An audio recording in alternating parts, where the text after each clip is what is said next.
Hello दोस्तों। तो आज की इस वीडियो में हम बात करेंगे अपने कॉलम क्रोमेटोग्राफी के बारे में। तो हम देख रहे थे अपनी instrumental method of analysis B pharmacy 7 semester और उसमें यूनिट 3 हमारी चल रही थी, उसका ये हमारा है पार्ट 2। तो आज की इस वीडियो में हम कॉलम क्रोमेटोग्राफी को कंप्लीट कवर करेंगे। अब आप लोगों के मन में क्वेश्चन आ रहा होगा सर, सिलेबस में तो हमारा लिखा है कि adsorption and partition column chromatography, तो ये क्या है? तो एक्चुअल में जो कॉलम क्रोमेटोग्राफी है उसके कुछ प्रिंसिपल होते हैं हमारे 3-4। तो उसमें से 2 प्रिंसिपल हमारे आते हैं एडजॉर्प्शन एंड पार्टीशन क्रोमेटोग्राफी। उन्हीं के बेस पर हमारा ये 2 पार्ट में डिवाइड है जो हमारे सिलेबस में दिया है। तो इनको हम पूरा कवर करेंगे। तो हम क्या करने वाले हैं कि जैसे इसमें हम कवर करेंगे अपने 5 पॉइंटों को। तो यहाँ पर हमारा पहला रहेगा इंट्रोडक्शन टू कॉलम क्रोमेटोग्राफी, ये हमारी होती क्या है। देन हम देखेंगे इसके प्रिंसिपल के बारे में। तो इसमें हमारे ये एडजॉर्प्शन और पार्टीशन दोनों को हम सेपरेटली कवर करेंगे, अलग अलग करके।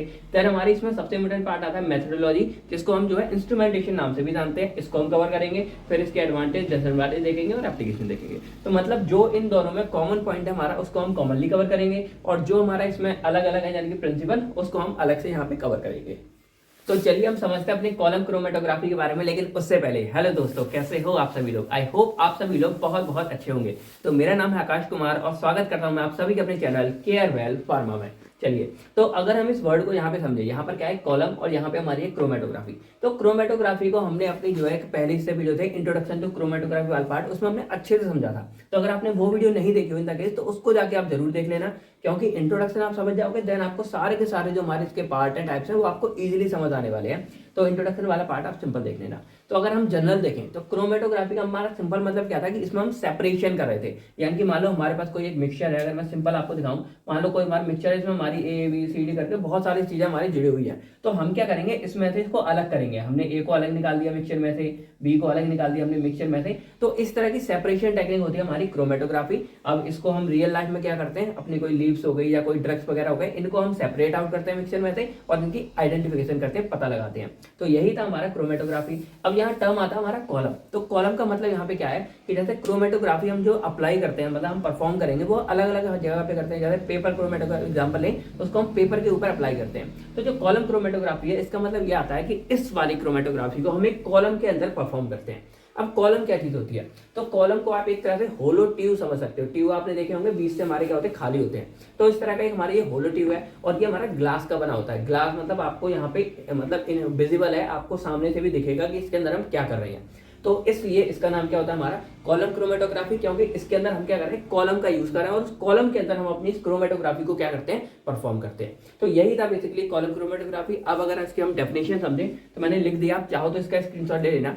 तो it is a separation technique, वही कि हमारी क्या है कि सेपरेशन की टेक्निक है, in which stationary phase is placed in a tube. तो मैंने आपको कल ही बताया था कि एक हमारा होता है स्टेशनरी फेज, एक होता है हमारा मोबाइल फेज। स्टेशनरी फेज हमारा वो फेज है जो रुका रहेगा, मतलब वो मूवमेंट नहीं करेगा। जैसे अगर मैं यहाँ पे आपको दिखाऊं तो ये हमारा स्टेशनरी फेज है और ये हमारा स्थिर है, यानी कि यहीं पर क्या है, स्टेबल रहेगा ये हमारा। देन एक हमारा होता है मोबाइल फेज, जो क्या करता है, रन करता है। मोबाइल मतलब मूवमेंट करता है, तो वो हम ऊपर से डालते हैं जो मूवमेंट करेगा। वही कल वाली वीडियो आप देख लेना, ये सब मैंने अच्छे से आपको बताए थे। तो वही है कि एक हमारी ये सेपरेशन टेक्निक है, जिसके अंदर हमारा स्टेशनरी फेज जो है वो ट्यूब के अंदर मतलब प्लेस्ड होता है, रखा रहता है, और उस ट्यूब हमारा किसका बना होता है, ग्लास का बना होता है। देन हमारा जो मोबाइल फेज है वो हमारा रन करता है इसमें से ऊपर से, और जब ये हमारा रन करेगा तो जो हमारा मिक्सचर ऑफ कंपोनेंट है, यानी कि जो हमारा एक्चुअल में सैंपल है, वो सैंपल हमारा क्या करेगा, सेपरेट आउट होगा। यानी कि मिक्सचर के अंदर जितने भी हमारे कंपोनेंट है, मान लो ए बी सी डी अलग अलग हैं, तो वो चारों कंपोनेंट अलग अलग क्या हो जाएंगे, सेपरेट आउट हो जाएंगे उनकी एफिनिटी के बेस पर। अब एफिनिटी क्या टर्म है, इसको जब मैं आपको प्रिंसिपल समझाऊंगा देन मैं इसको आपको अच्छे से क्लियर आउट कर दूंगा। तो हमारा इंट्रो पार्ट हो गया। अब समझते हैं आपके प्रिंसिपल के बारे में, और जो हमारा सिलेबस में 2 लिखा है ना, एडजॉर्प्शन एंड पार्टीशन, इनको हम यहाँ पर समझते हैं। चलिए, तो अब समझते हैं अपने प्रिंसिपल ऑफ कॉलम क्रोमेटोग्राफी के बारे में। तो वैसे तो इसमें 3-4 आते हैं, हमारे सिलेबस में मेन दिया है। पहला हमारा आता है इसमें एडजॉर्प्शन और दूसरा हमारे इसमें आता है पार्टीशन। अब इसके बारे में चलिए समझते हैं। तो पहले आप समझो एडजॉर्प्शन को हम समझते हैं। तो एडजॉर्प्शन होता क्या है, इस फिनोमिना को समझो। तो एडजॉर्प्शन हमारा एक सरफेस फिनोमिना है। सरफेस मतलब क्या है कि अगर मैं आपको दिखाऊं, मान लो ये हमारा एक सरफेस है, ठीक है। तो यहाँ पे मान लो हमारे ये मॉलिक्यूल्स है, ये ए के मॉलिक्यूल्स है, ये बी के मॉलिक्यूल्स है। तो अगर मैं इन मॉलिक्यूल्स को इस सरफेस के पास भेजता हूँ, तो अगर ये मान लो मैंने बी के पहले भेजे, तो अगर ये सरफेस को क्रॉस कर जाते हैं और अंदर इसके अंदर आ जाते हैं, तो ये फंडा हमारा कहलाता है एब्जॉर्प्शन। यानी कि ए बी वर्ड यहाँ पे हमारा आता है, तो ये एब्जॉर्ब हो गए, इनको क्या है, एब्जॉर्ब कर लिया गया। और अगर ये फंडा क्या होता है, इस सरफेस पे जाके चिपक जाते हैं, मतलब अंदर नहीं एब्जॉर्ब होते हैं, यहीं पर जाके मान लो अटैच हो गए, तो इसको हम बोलते हैं एडजॉर्प्शन, यानी कि ये हमारा एक सरफेस फिनोमिना है और इसमें जो हमारे मॉलिक्यूल्स होते हैं वो हमारे इस सरफेस पे जाके क्या हो जाते हैं, बाइंड हो जाते हैं, अंदर नहीं एंट्री करते हैं। तो ये हमारा होता है एडजॉर्प्शन, सॉरी। तो आपको एडजॉर्प्शन की कहानी समझ आ गई। अब इसी एडजॉर्प्शन पे हमारा प्रिंसिपल बेस होता है कॉलम क्रोमेटोग्राफी का। अब उसको हम यहाँ पे समझते हैं। चलिए, तो हम अपना पहला प्रिंसिपल एडजॉर्प्शन और ये भी समझते हैं कि कॉलम क्रोमेटोग्राफी हमारी काम कैसे करती है। तो उसके लिए सबसे पहले हम क्या करते हैं, अपने इस कॉलम को तैयार करते हैं। तो कैसे करेंगे ये चीज आप समझ लो, बाकी इसके अंदर जो चीजें आती है वो हम मेथोडोलॉजी में अच्छे से समझेंगे, अभी शॉर्ट में यहाँ पे समझ लो। तो सबसे पहले हम अपना एक वही कॉलम लेते हैं जो हमारा ग्लास का ट्यूब होता है इस तरह का, जिसमें नीचे इस तरह का क्या होता है, शेप होता है, और यहाँ पर हमारी एक पिन भी लगी होती है जिससे हम इसके रिलीज को, यहाँ से जो रिलीज होगा उसको हम क्या करते हैं, कंट्रोल करते हैं। तो ये हमारा कॉलम हो गया। अब सबसे नीचे साइड हम लगाते हैं ग्लास वूल। ग्लास वूल हमारी एज अ फिल्टर की तरह काम करेगी और थोड़ा सा इसको भी हमें सपोर्ट पहुंचाएगी कि स्टेशनरी फेज हमारा सीधे नीचे ना आ जाए। तो हमने यहाँ पे लगा दी ग्लास वूल। उसके बाद हम क्या करेंगे, यहाँ पर भरते हैं स्टेशनरी फेज। अब स्टेशनरी फेज में हमारा या तो सिलिका जेल हो सकता है या एल्यूमिना हो सकता है, उस चीज को हम यहाँ पर फिल करेंगे। और ये हमारा एडजॉर्प्शन है, इसके अंदर जो हमारा स्टेशनरी फेज है वो हमारा सॉलिड होता है और जो मोबाइल फेज है वो हमारा क्या होता है, लिक्विड होता है। तो इस चीज को भी आप याद रखना, कभी याद आता है। तो एडजॉर्प्शन के अंदर स्टेशनरी फेज सॉलिड है और मोबाइल फेज हमारा लिक्विड होता है। अब यहाँ पर हमने क्या किया, अपने स्टेशनरी फेज भर दिया जो हमारा क्या होगा, सॉलिड होगा। कैसे भरते हैं उसके तरीके हैं जो हम आगे बात करेंगे। तो हमने स्टेशनरी फेज यहाँ फिल कर दिया, देन इसके ऊपर हम डालते हैं अपना सैंपल। अब जो हमारा सैंपल है वही एक्चुअल में हमारा क्या है, मिक्सचर ऑफ कंपोनेंट है, यानी कि जिन चीजों को हमें सेपरेट आउट करना है ना। जैसे मैं अगर आपको एग्जांपल दूं, मान लो ये हमारा क्या है, सैंपल है, तो इसके अंदर हमारी A प्लस बी प्लस सी इस तरह के हमारी क्या है, 4-5 अलग अलग कंपोनेंट मिक्सर है और ये हमारे क्या अच्छे से क्या है, आपस में मिक्स हो रखे हैं, जिन्हें हम इजीली नहीं देख पा रहे हैं। तो ऐसे मिक्सचर को हम यहाँ पे डालेंगे। और अगर हम फार्मेसी की बात करें तो हमारे इसमें ड्रग्स मिक्स हो सकते हैं, या हमारी अगर हम एक्सट्रैक्शन की बात करें तो हमारे लीव्स का मतलब लिक्विड हो सकता है जिसके अंदर हम क्लोरोफिल जेंथोफिल को अलग करेंगे। तो इस तरह के हमारे सैंपल हैं जिसको हम क्या करते हैं, यहाँ पे फिल करते हैं।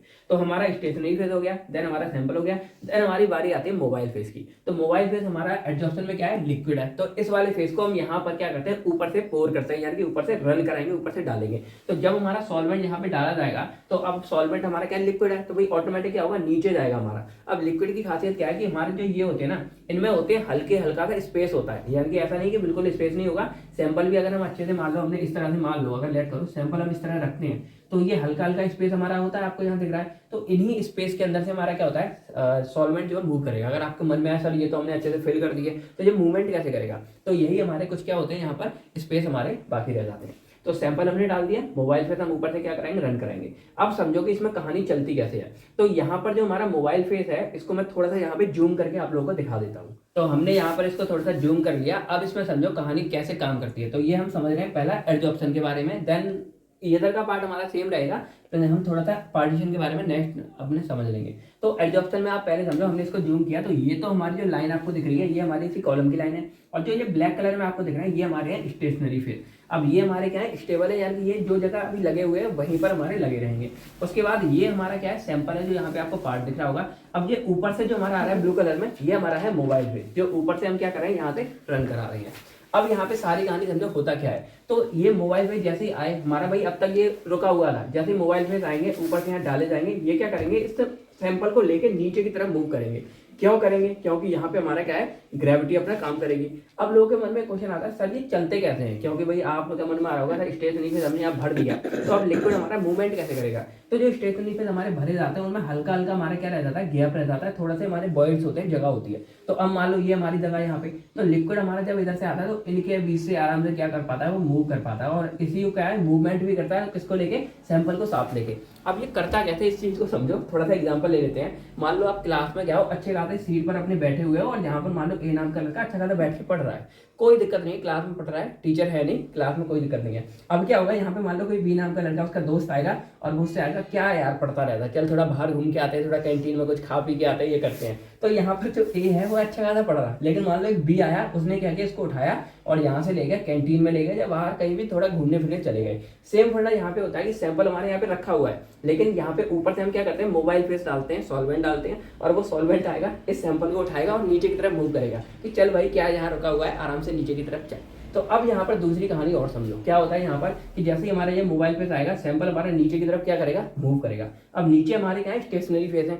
तो अब ये सैंपल के जो पार्टिकल्स है, मॉलिक्यूल्स है, वो हमारे स्टेशनरी फेस के पास जाकर क्या करेंगे, चिपक जाएंगे अच्छे से, ये क्या होंगे, इन पे एब्जॉर्ब हो जाएंगे। एडजॉर्ब मतलब यहाँ पे ये एब्जॉर्ब नहीं हुए, ये यहाँ पे क्या है, इनके साथ क्या हो गए हैं, बाइंड हो गए, ऊपर से चिपक गए हैं हमारे। तो अब यहाँ पर हमारा फंडा चलता है, एडजॉर्प्शन तो हो गया, ये यहाँ पर बाइंड हो गए, लेकिन अब यहाँ पे काम करती है एफिनिटी। एफिनिटी मतलब होती है एक तरह से हिंदी में देखें चाहत, यानी कि कोई किसी के प्रति कितना डेडिकेटेड है, कोई किसी को कितना चाहता है। अब अगर एग्जांपल से मैं यहाँ समझाऊं, मान लो बी वाले नाम का लड़का आया एज अ मोबाइल बेस बन गया और वो ए वाले को उठा के ले जाना चाह रहा है बाहर घुमाने के लिए कैंटीन वगैरह में। अब ए वाला क्या है, वो बहुत डेडिकेटेड है अपनी पढ़ाई के लिए, या मान लो उसको यहाँ पर क्या है, बहुत ज्यादा क्लास में पढ़ाई करनी है, तो बी वाला उसको एक बार बोलेगा, ए वाला नहीं जाएगा, 2 बार बोलेगा नहीं जाएगा, 3 बार बोलेगा नहीं जाएगा, लेकिन जब वो बार बार करेगा तो चला जाएगा। तो वो क्या था, यहाँ पे डेडिकेट था, इसलिए वो यहाँ पे नहीं गया। अब मान लो ए वाला लड़का खाली बैठा था क्लास में, बोर हो रहा था, कोई डेडिकेट नहीं है पढ़ाई वढ़ाई के लिए, कुछ नहीं है। अब बी वाला जैसे ही आएगा कहेगा चल भाई बाहर घूम के आते हैं, तुरंत वो उसके साथ चलेगा, चलो भाई चलते हैं, तो ये हो गया। लेकिन अब मान लो यहीं पर तीसरा केस कि एफिनिटी देखो, पहले केस में क्या उसकी एफिनिटी थोड़ी ठीक ठाक थी कि वो पहली बार में बुलाने पे नहीं गया,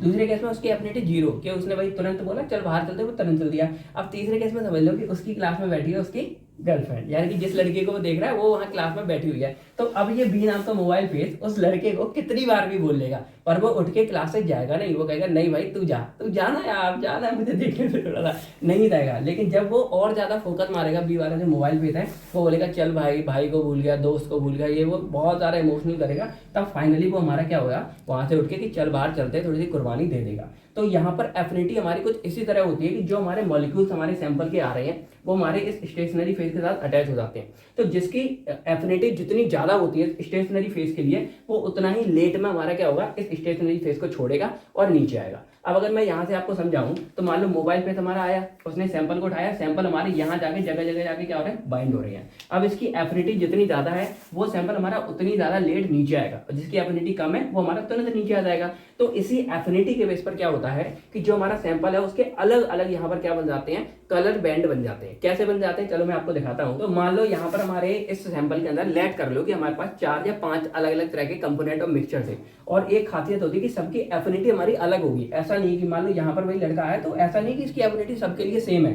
भाई अगर ये खाली बैठा तो तुरंत उठ के चला गया, अगर इसको कोई काम था पढ़ाई करा था तो लेट में उठ के गया, और अगर इसकी गर्लफ्रेंड बैठी तो बिल्कुल लास्ट में ही उठ के गया। तो एफिनिटी इसकी हर केस में क्या हो रही है, अलग हो रही है। सेम फंडा कि इसके जो भी हमारे सैंपल के अंदर कंपोनेंट है सबकी एफिनिटी अलग अलग होती है। किसी की एफिनिटी अगर मान लो बहुत ज्यादा है, वो बहुत ज्यादा हमारे स्टेशनरी फेज से प्यार करता है, उसको छोड़ना नहीं चाहता है, तो उसका कुछ हमारा इस तरह का बैंड यहाँ ऊपर की साइड बनेगा, ठीक है। तो इस तरह का हमारे यहाँ पे बैंड बन जाता है। कोई है जिसकी एफिनिटी हमारी बहुत ही कम है, वो मतलब चाहता ही नहीं है, वो तो तुरंत ही स्टेशनरी फेज को हमारे छोड़ देगा, तो उसका यहाँ पे आ जाएगा फंडा, मान लो इधर बैंड बन गया उसका इस तरह का। अब मान लो कोई हमारा ऐसा है जिसकी एफिनिटी दोनों के मिडल है, यानी कि ठीक है 50-50 है, तो उसका मान लो इधर बैंड बन गया।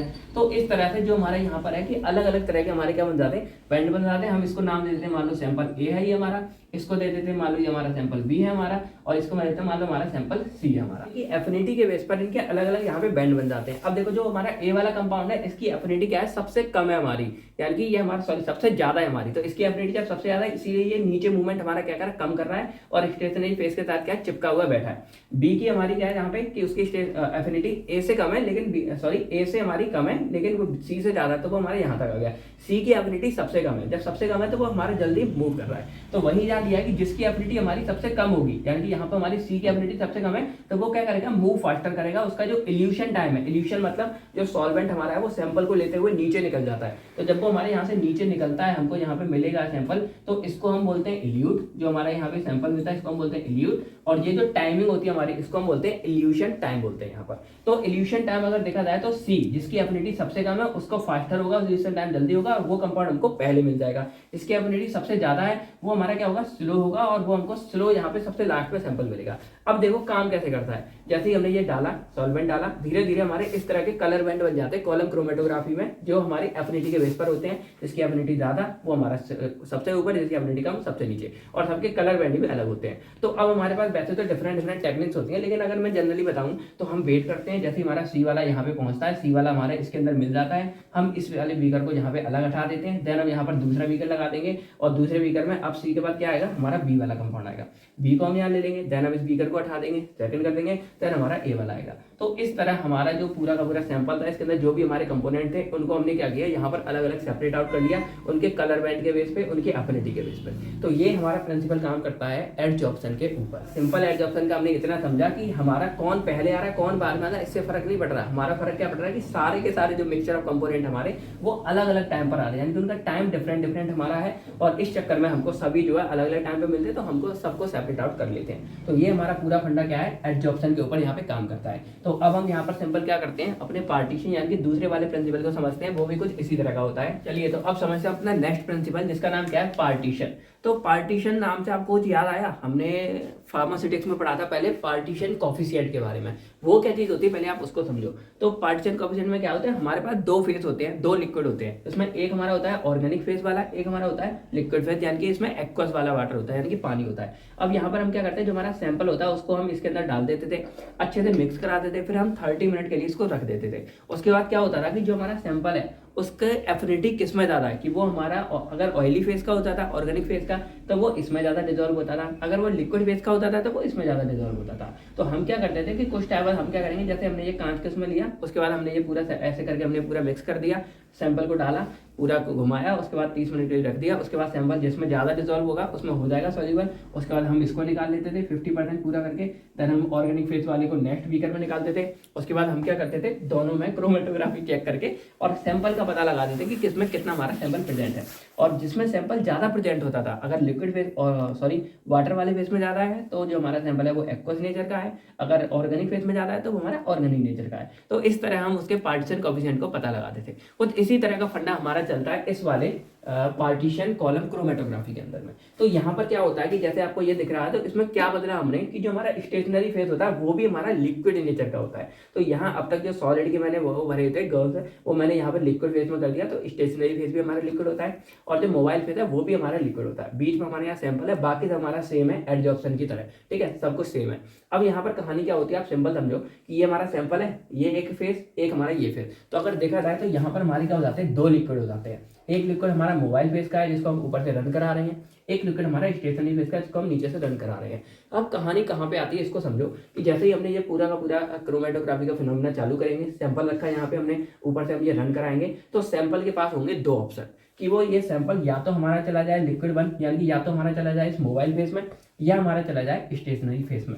तो इन्हीं में उसकी कहाँ पे जाता जाएगा, जहाँ पर इसकी क्या होगी, एफिनिटी ज़्यादा होगी। तो इसी एफिनिटी के बेस पर हमारा जो ये पार्टीशन है वो होता है। कैसे होता है, चलो मैं थोड़ा सा आपको समझाता हूँ जूम करके इसको। अब इसको थोड़ा सा कुछ इस तरह समझो कि मान लो यहाँ पर मैंने जूम किया, ये ब्लैक कलर में आपको दिख रहा है, ये हमारे क्या स्टेशनरी फेज है, जो ब्लू कलर में आपको दिख रहा है वो हमारा क्या मोबाइल फेज है। अब जो हमारा ये है सैंपल रेड कलर में, वो हमारा क्या यहाँ पे सैंपल है। वही सेम फंडा जो हमारा एडजॉर्प्शन में हमने देखा था कि ऊपर से हम क्या करेंगे, जैसे मोबाइल फेज रन कराएंगे, ये सैंपल हमारे नीचे क्या करेंगे, डाउनवर्ड मूव करेंगे। अब जब ये नीचे आते हैं तो ये मोबाइल फेज हमारा जो सैंपल है वो दो चीज़ों के साथ अटैच करेगा। एक हमारा यहाँ पर देखो ये जो अटैच है, ये हमारा क्या है कि मोबाइल जो हमारा सैंपल है वो हमारा कर रहा है स्टेशनरी फेज के साथ क्या हो रहा है, बाइंड हो रहा है। एक है ये वाला सीन, तो अगर आप इधर देखोगे तो यहाँ पर हमारा क्या हो रहा है कि जो हमारा सैंपल है वो हमारा इस मोबाइल फेज के साथ अटैच हो रहा है। तो दो जगह पे हमारा ये बाइंड कर रहा है, जो मैंने आपको पार्टीशन कोएफिशिएंट में दिखाया कि सैंपल हमारा दोनों तरफ जाता है। अब यहाँ पर डिपेंड करता है कि सैंपल हमारा किसके प्रति ज्यादा प्यार करता है, किससे ज्यादा प्यार करता है, किसके प्रति इसकी एफिनिटी ज्यादा है। तो वही फंडा है कि अगर सैंपल हमारे स्टेशनरी फेज के लिए ज्यादा एफिनिटी शो कर रहा है, इससे ज्यादा प्यार करता है, तो वो हमारा रुका रहेगा। क्यों रुकेगा, क्योंकि स्टेशनरी फेज हमारा क्या रहता है, स्टेबल रहता है। तो हमारा अगर सैंपल की एफिनिटी स्टेशनरी फेज के लिए ज्यादा है तो वो हमारे यहाँ पर रुका रहेगा, लेकिन अगर उसकी एफिनिटी हमारे इस मोबाइल फेज के लिए ज्यादा है तो वो हमारा मोबाइल फेज तो नीचे आ रहा है। भाई मोबाइल फेज का सिंपल काम है कि उसको कुछ नहीं करना है, मोबाइल फेज को ऊपर से बहना है और नीचे बहते हुए क्या करना है, यहाँ से हमारा क्या करना है, बाहर निकल जाना है। तो मोबाइल फेज अपना काम करेगा। तो अगर जो हमारे सैंपल है उनकी एफिनिटी इस मोबाइल फेज के लिए ज्यादा है तो वो इस मोबाइल फेज जो हमारा बह रहा है इसके साथ होते हुए नीचे जल्दी आ जाते हैं। तो कुछ इसी तरह हमारा काम करता है पार्टीशन कॉलम क्रोमेटोग्राफी, कि जैसे ही हम यहाँ से इस पूरे सिस्टम को चालू करते हैं, जो हमारे यहाँ पर मॉलिक्यूल्स है, ये वाले जो हमारे सैंपल के मॉलिक्यूल्स हैं, इनकी एफिनिटी हमारी अलग अलग होती है। अब किसी की एफिनिटी स्टेशनरी फेज के लिए ज्यादा है, किसी की एफिनिटी हमारी मोबाइल फेज के लिए ज्यादा है। तो इन दोनों बेस पे हमारे फिर से यहाँ पे बैंड बन जाते हैं। जिसकी एफिनिटी स्टेशनरी के लिए ज्यादा है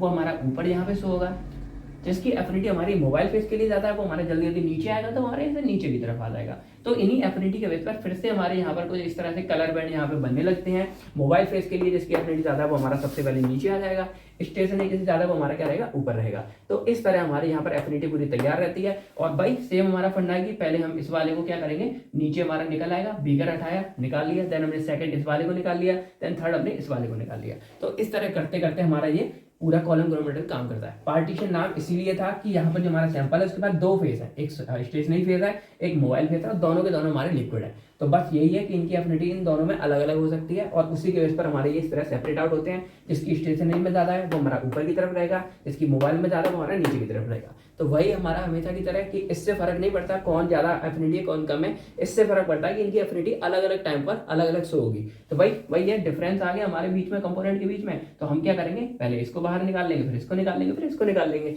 तो इस तरह हमारा ये पार्टीशन कॉलम क्रोमेटोग्राफ वाला फंडा काम करता है। तो अब आपके सामने दोनों के दोनों प्रिंसिपल आप समझ चुके हो, एडजॉर्प्शन कॉलम क्रोमेटोग्राफी समझ चुके हो, पार्टीशन कॉलम क्रोमेटोग्राफी समझ चुके हो। अब बस हमको क्या देखना है, यहाँ पर मेथोडोलॉजी देखना है, जिसके अंदर इंस्ट्रूमेंटेशन होते हैं वो बात करेंगे, देन एडवांटेज देन एप्लीकेशन को। तो चलो फिर हम अपने मेथोडोलॉजी वाले सीन को समझते हैं। चलिए तो अब समझते हैं अपने मेथोडोलॉजी ऑफ कॉलम क्रोमेटोग्राफी के बारे में। तो इसके अंदर टोटल हमारे 6 पॉइंट्स आते हैं, यानी कि 6 चीजें आप समझ सकते हो। तो पहले नंबर पे हमारा आता है सिलेक्शन ऑफ कॉलम, देन आता है हमारा selection of adsorbent and solvent, then हमारा आता है प्रिपरेशन ऑफ कॉलम, देन हमारा आता है एप्लीकेशन ऑफ सैंपल, देन आता है हमारा इल्यूशन प्रोसीजर, और सबसे लास्ट में हमारे आते हैं डिटेक्टर्स के बारे में। तो एक एक करके सभी को यहाँ पे समझते हैं। तो पहले अगर आप सिंपल यहाँ देखोगे तो ये कुछ इस तरह का हमारा पूरा का पूरा क्या होता है, कॉलम होता है पूरा का पूरा। अब पहले नंबर पे हमारा आता है सिलेक्शन ऑफ कॉलम। तो इसका मतलब है कि ये जो आपने कॉलम डिसाइड किया है, सिलेक्ट किया है, ये कैसा होगा। तो यही हमारा सिंपल सा बात है कि ग्लास ट्यूब का होगा, और अगर इसका रेशियो 8:1 का हो या 5:1 का, मतलब सिंपल है कि ये लेंथ हमारी ये 1 रेशियो में होनी चाहिए, और जो हमारी ये हाइट है हमारी वो या तो 8 हो या हमारी 5 हो, यानी कि वाइड 1 और ये लेंथ इतनी। तो इस रेशियो में अगर हमारा ये होगा तो हमको बेस्ट रिजल्ट जो है मिलेगा। तो यही हमारा, बाकी कॉलम हमारे दो तरह के हो सकते हैं। एक हमारा ग्रेविटी है, तो ग्रेविटी जो नॉर्मल हम अब तक देखते आ रहे थे यही हमारा ग्रेविटी कॉलम कहलाता है। सिंपल इसमें ऊपर से हम डालेंगे और ग्रेविटी के अकॉर्डिंग हमारा नीचे जाएगा। अब इस चीज में क्या हो रहा था कि टाइम टेकिंग ज्यादा था, कि भाई अपना अपना धीरे धीरे ये यहाँ पे इल्यूट हो रहे थे, धीरे धीरे सब कुछ हो रहा था। तो एक यहाँ पर हमारे इसके अल्टरनेट में आता है फ्लैश, या इसको हम फ्लैश कॉलम क्रोमेटोग्राफी बोलते हैं। अब फ्लैश का मतलब क्या है कि यहाँ पर हम जो ये सॉल्वेंट अप्लाई कर रहे थे यानी कि मोबाइल फेस, उसको थोड़ा हम प्रेशर से अप्लाई करते हैं। इसमें हम एयर प्रेशर लगाते हैं ऊपर से। तो जब प्रेशर लगेगा तो सॉल्वेंट हमारा एक तो नीचे ग्रेविटी, तो ऊपर से बहुत तेजी से क्या करेगा, फ्लो करेगा। तो इस केस में क्या होगा, जो सेपरेशन वगैरह ये सब हमारे जल्दी हो जाएंगे, और ये प्रोसेस लगभग हम जो है 20 मिनट से कम अंदर में भी कर सकते हैं। तो ये हमारा पूरा कहलाता है फ्लैश कॉलम क्रोमेटोग्राफी। बस इतना सिंपल फंडा था, दो लाइनें लिखनी है, नोट्स आपको यहाँ पे मिल जाएंगे। सेकंड चीज हमारी इसमें आती है selection of adsorbent and solvent के बारे में। एडजॉर्बेंट हमारा सिंपल क्या है, स्टेशनरी फेस है, यानी कि एडजॉर्बेंट जो आपको यहाँ पे ये पूरी चीज दिख रही है, इसमें जो स्टेशनरी फेस है जो हमने यहाँ पे फिल किया था वो हमारा क्या होता है, यहाँ पे एडजॉर्बेंट होता है। अब ये एग्जांपल के लिए हमारा एल्यूमिना हो सकता है या फिर सिलिका जेल हो सकता है, तो इसको हम यहाँ पर फिल करते हैं, तो ये हमारा होता है एडजॉर्बेंट। फिर आता है हमारा सॉल्वेंट। तो सॉल्वेंट जो हम ऊपर से अप्लाई कर रहे हैं वो हमारा क्या है, मोबाइल फेस है। तो मोबाइल फेस वो है जो हमारा क्या करेगा, यहाँ से सैंपल को नीचे रन करवाएगा, नीचे लेके जाएगा, वो हमारा होता है सॉल्वेंट यानी कि मोबाइल फेस। इसके एग्जांपल देखें तो हमारा ईथर हो गया, बेंजीन हो गया, क्लोरोफॉर्म हो गए। तो ये दोनों के बारे में ऑलरेडी जानते हैं हम पहले से, यही चीजें होती हैं। अब समझते हैं हम अपना थर्ड फेज, जिसमें हम पढ़ेंगे प्रिपरेशन ऑफ कॉलम, यानी कि ये जो आपको कॉलम दिख रहा है इसको हम तैयार कैसे करते हैं, यानी कि हम पूरे जो क्रोमेटोग्राफी प्रोसेस कर रहे थे उसके लिए इसको हम प्रिपेयर कैसे करते हैं पहले। तो इसके लिए हमारे पास दो मेथड होते हैं, एक हमारा होता है वेट मेथड या इसको हम स्लरी मेथड भी बोलते हैं, एक हमारा होता है ड्राई मेथड। तो वेट वाला ज्यादा हमारा यूज किया जाता है और काफी इफेक्टिव भी होता है। अब इसमें अगर आपको एक वर्ड दिखेगा स्लरी मेथड है, तो स्लरी का मतलब क्या होता है कि हमारा कोई भी जो लिक्विड है और सॉलिड है उनको आपस में हमने मिला दिया और सस्पेंशन टाइप हमारा क्रिएट हो जाता है, थोड़ा सा हमारा क्या होता है गाढ़ा लिक्विड होता है वो। तो उसके लिए हम यहाँ पर इस स्लरी मेथड का यूज करते हैं। कैसे करते हैं, तो यहाँ पर हम 2 बीकर लेते हैं, एक बीकर में हमने अपना निकाल लिया एल्यूमिना जो हमारा क्या है स्टेशनरी फेस होगा, फिर दूसरे बीकर में हमने ले लिया एक नॉन पोलर सॉल्वेंट। अब याद रखना ये जो सॉल्वेंट है वो हमारा क्या है, इसको मिक्स करने के लिए यानी कि स्लरी बनाने के लिए हम यूज कर रहे हैं वो वाला है, जो ऊपर से हम रन कराएंगे मोबाइल फेस वो हमारा थोड़ा सा अलग होता है। तो हमने क्या ले लिया, यहाँ पर हमने हेक्सेन अपना एक बीकर में निकाल लिया। अब यहाँ पर प्रिपेयर्ड कैसा होता है इसको समझो। तो हमारा ये पूरा का पूरा क्या है, ये हमारा पूरा कॉलम है। तो नीचे हम लगा लेंगे अपना सिंटर्ड ग्लास जो भी हमें लगानी है, या ग्लास वो लगा लिया। उसके बाद इससे हम क्या करेंगे, मान लो हमको यहाँ तक जो अपना स्टेशनरी फेस को बनाना है, यहाँ तक बनाना है, तो हम क्या करेंगे, इसमें से जो हेक्सेन है उसको आधा यानी कि आधा हम यहाँ तक क्या कर देंगे, इस हेक्सेन को यहाँ पे भर देंगे। यानी कि हमने पहले क्या किया, सिर्फ अपना नॉन पोलर वाला सॉल्वेंट इसके अंदर डाला, अभी कोई स्टेशनरी फेस नहीं पड़ा हुआ है। देन हम क्या करेंगे, जो एल्यूमिना और हेक्सेन है, अगेन हम हेक्सेन ही लेंगे, उसके साथ क्या करेंगे, इनको आपस में क्या कर देंगे, मिक्स कर देंगे। और जब इनको आपस में मिक्स कर देंगे तो हमारा अब जो है पूरा का पूरा एक स्लरी टाइप यहाँ पे बन जाएगा। अब क्या करेंगे, हम इस स्लरी को इसके अंदर फिल करते जाएंगे। तो अब यहाँ तक हमको बनना है, तो जब हम इसको यहाँ पे फिल करेंगे तो ये सॉल्वेंट क्या करेगा, ये इसमें गीला होता जाएगा। तो अब हम यहाँ से एक यहाँ पे स्टॉप कॉक लगा होता है जो क्या करता है, इसको कंट्रोल करता है, यानी कि रिलीज को कंट्रोल करेगा, उसको हम यहाँ पर हल्का सा लूज कर देंगे। तो अब जैसे जैसे हम ऊपर से स्लरी डालते जाएंगे, इस जो हमारा ये वाला लिक्विड जो हमने पहले डाल रखा था, इसको हम यहाँ से क्या करेंगे, रिमूव करते जाएंगे। तो धीरे धीरे ये वाला जो हेक्सेन हमारा इसके अंदर पड़ा था वो हमारा बाहर निकलने लगेगा, और जो ये स्लरी था वो हमारा धीरे धीरे बढ़ने लगेगा। अब ये इसलिए यहाँ पे डाला गया जिससे हमारा कोई भी एयर गैप ना बन पाए, यानी कि बीच में कोई भी बॉयल्स वगैरह डालो, ज्यादा कुछ ना हो पाए, तो जिससे हमारा ये स्लरी एकदम अच्छे से यहाँ पे एडजस्ट हो पाए, इसलिए हमने इस तरह से इसको हम थोड़ा सा परफॉर्म करते हैं। तो धीरे धीरे क्या होगा, ये वाला हेक्सेन हमारे यहाँ से बाहर निकल जाएगा, और जो ये वाला स्लरी ऊपर से डाल रहे हैं वो हमारा पूरा क्या हो जाएगा, यहाँ तक अच्छे से फिल हो जाएगा। तो अब अगर इन द केस हमारा हेक्सेन अगर कम पड़ता है कुछ भी है, तो ये वाला हेक्सेन हम फिर से यूज कर सकते हैं यहाँ पे करने के लिए। तो इस तरह पूरा फंडा करते करते हमारा जो स्टेशनरी फेज है वो पूरा हमारा यहाँ तक भर जाता है, और जो एक्स्ट्रा हमारा सॉल्वेंट, नॉन पोलर सॉल्वेंट था वो हमारे यहाँ पे बाहर निकल जाता है। तो बस इतना हमने यहाँ पर कर दिया। अब इसके बाद जो हमारा बाकी का क्या होगा, सैंपल होगा, उसको हम यहाँ पे फिल कर देंगे, और इस सैंपल के बाद हम ऊपर जो भी हमारी ग्लास बोल थी इसको हम आगे लगा देंगे, और उसके बाद बाकी हम जो है सेम यहाँ पर परफॉर्म करने लगते हैं। तो इस तरह हमारे ये बैट या फिर स्लरी मेथड हम यूज करते हैं अपने ये कॉलम क्रोमेटोग्राफी परफॉर्म करने के लिए। सेकंड हमारे इसके अंदर आता है ड्राई मेथड। अब ड्राई वाले में कुछ नहीं करना, सिंपल क्या है कि जो हमारा ये स्टेशनरी फेस था, अभी मान लो ये खाली है, तो यहाँ से जो हमारा पाउडर है, मान लो ये एल्यूमिनियम वाला पाउडर था, इसको हम क्या करेंगे, इसके अंदर फिल करते जाएंगे, और इसको ग्लास रॉड से थोड़ा सा क्या करेंगे, टैप करते जाएंगे। तो जब टैप करते जाएंगे ये हमारा अच्छे से यहाँ पे फिट हो जाएगा, और पूरा फिट होने के बाद हमारा ये बन जाएगा। देन हम यहाँ पे अपना सैंपल फिट कर देंगे, ग्लास रॉड फिट कर देंगे, और पूरा का पूरा हमारा ये पूरा तैयार हो जाएगा। तो इस तरह हम अपने प्रिपरेशन ऑफ कॉलम को यहाँ पे तैयार करते हैं 2 मेथड की मदद से। अब इसके जो नोट्स है वो आपको मैं प्रोवाइड कर दूंगा। समझते हैं अपना फोर्थ पॉइंट, जिसका यहाँ पे क्या है, एप्लीकेशन ऑफ सैंपल, यानी कि हमने स्टेशनरी पे पूरे तैयार करके अब सैंपल को हम कैसे पोर करते हैं। सिंपल सा फंडा, सैंपल के लिए हम क्या करते हैं, यहाँ पर अपनी पिपेट लगाते हैं। अब पिपेट की मदद से हम ये इस वाली बॉल से क्या करेंगे, धीरे धीरे अपना सैंपल यहाँ रिलीज करेंगे, और इस तरह करते करते हमारे क्या हो जाएगा, पूरा का पूरा सैंपल यहाँ पे भर जाता है जितना हमको डालना है। तो यही था हमारा सिंपल सा एप्लीकेशन ऑफ सैंपल। अब यहाँ पर फिफ्थ पॉइंट आता है इल्यूशन प्रोसीजर। अब इल्यूशन मतलब क्या है कि यहाँ पे हमने ये डाल दिया, उसके बाद सॉल्वेंट हम ऊपर से रन करा रहे हैं, तो अब जो हमारा ये सॉल्वेंट है वो धीरे धीरे नीचे आ रहा है हमारे सैंपल को लेते हुए। तो ये पूरा इल्यूशन का फंडा है, ये किस सिद्धांत पे काम करता है। तो यहाँ पर हमारे क्या है, 3 यहाँ पे हमारे टाइप्स के अंदर आ सकते हैं। पहला हमारा आता है आइसोक्रेटिक। अब ये आइसोक्रेटिक में सिंपली क्या होता है कि हमने यहाँ पर वही जो अब तक हम नॉर्मल करते आ रहे थे, हमने यहाँ सॉल्वेंट डाला, हमारा सॉल्वेंट यहाँ मूव कर रहा है। अब मूव करने के बाद धीरे धीरे हमारे इस तरह से यहाँ पे कलर बैंड बन जाते हैं। अब इन कलर बैंड को हम क्या कर सकते हैं, एक तरीका है, अगर ये हमारी ट्यूब ग्लास की ना होकर किसी और की ट्रांसपेरेंट है तो हम यहाँ पर इसको कट भी कर सकते हैं। एक तरीका है, हम और रन करा रहे हैं, धीरे धीरे हमारे ये बाहर निकल आते हैं, तो इस तरह हम यहाँ यूज कर सकते हैं। सेकंड हमारे यहाँ पे आता है स्टेप बाय, जिसको हम जो फ्रैक्शनल भी बोल सकते हैं। अब इसमें क्या है कि हमने मान लो सॉल्वेंट डाला, अब सॉल्वेंट डाल के जो हल्का वाला इस सॉल्वेंट के साथ जिसकी एबिलिटी ज्यादा है वो हमारा बाहर निकल आएगा। लेकिन हमारे कुछ और भी ऐसे कंपोनेंट है जो मान लो अभी यहाँ फंसे हुए हैं, तो हम थोड़ा सा क्या करेंगे, यहाँ पे स्ट्रॉन्ग वाला, हम यहाँ पे कोई स्ट्रॉन्ग वाला सॉल्वेंट यूज करेंगे, देन हमारा वो वाला बाहर निकल आएगा। तो इस तरह हम यहाँ पर अपना क्या कर सकते हैं, step by fractional evolution procedure use करते हैं। थर्ड नंबर पे हमारे यहाँ पे आता है ग्रेडियंट। तो ग्रेडियंट का सिंपल फंडा है कि यहाँ पे हम क्या करेंगे, सॉल्वेंट को अपने चेंज करते रहते हैं कंटिन्यूअस, यानी कि हमने मान लो सॉल्वेंट डाल रहे हैं, फ्लो करा रहे हैं, धीरे धीरे हमारा निकल रहा है, फिर हम सॉल्वेंट डाल रहे हैं, निकल रहा है, अब मान लो कोई नहीं निकल रहा है, हम दूसरा सॉल्वेंट डालेंगे, फिर निकल आएगा वो वाला। तो इस तरह हम सॉल्वेंट यहाँ पे चेंज करते रहते हैं और हमारा ये पूरा निकल आता है। तो यही हमारा था ग्रेडियंट वाला मेथड। तो अब आपको ये समझ आ गया होगा। अब हमारा इसमें लास्ट में ज़्यादा डिटेक्टर्स के बारे में। तो डिटेक्टर सिंपल क्या है, जो हमारे यहाँ सब्सटेंस निकल के आया है, डिसॉल्व सब्सटेंस है, इसको हम आइडेंटिफाई करेंगे कि ये हमारा कौन सा निकला है, चेक करेंगे, यही हमारा डिटेक्टर का काम होता है। तो यही थे हमारे पूरे के पूरे कॉलम क्रोमेटोग्राफी की मेथडोलॉजी। आई होप आपको ये समझ आ गया होगा। डिटेक्टर्स के एग्जाम्पल देख लो, ऑप्टिकल डिटेक्टर होता है, डिफरेंशियल डिटेक्टर या फ्रेम आयोनाइजेशन डिटेक्टर होते हैं। तो यही था हमारा पूरा का पूरा इंस्ट्रूमेंटेशन के बारे में। अब हम थोड़ा सा अपना शॉर्ट में समझते हैं एडवांटेज क्या है इसके, डिसएडवांटेज क्या है और एप्लीकेशन क्या है, देन हम इसको कंप्लीट करेंगे। अब समझते हैं इसके एडवांटेज एंड डिसएडवांटेजेस को। तो एडवांटेजेस की अगर बात करें तो इसमें हम क्या कर सकते हैं, किसी भी तरह के मिक्सचर को सेपरेट आउट कर सकते हैं। आपको सिंपल क्या सैंपल में डालना है और सेपरेट आउट हो जाएगा। सेकंड में बात करें यहाँ पर, तो sample can be separated and reuse, यानी कि हमने सैंपल जो बाहर निकाला उसको हम रीयूज भी कर सकते हैं।